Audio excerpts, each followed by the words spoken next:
বন্ধুগণ নমস্কার, please subscribe my channel.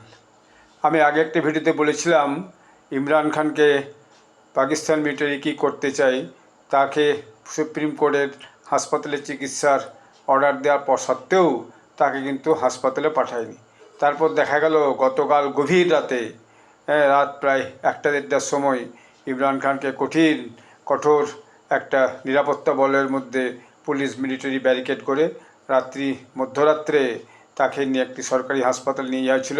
এবং সেই সরকারি হাসপাতালে নিয়ে যেয়ে তার নাকি ডান দিকের চোখে সে দেখতে পাচ্ছে না, একরকম একটা চোখ তার অকেজো হয়ে গেছে।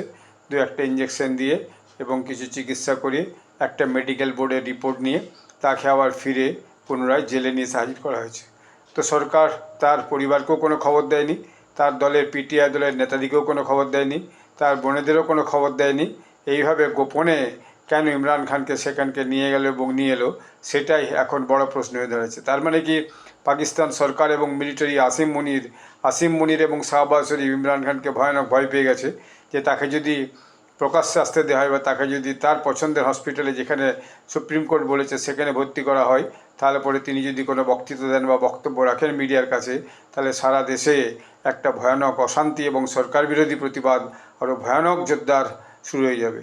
কারণ দেখাই যাচ্ছে যে খাইবার পাখতুনখোয়াতে ভয়ানক গোলমাল চলছে, আর এদিকে বখতারবন্দ গাড়িলে আফগানিরাও যে ডুরান্ড লাইন বর্ডার ভেঙে ঢোকার চেষ্টা করছে।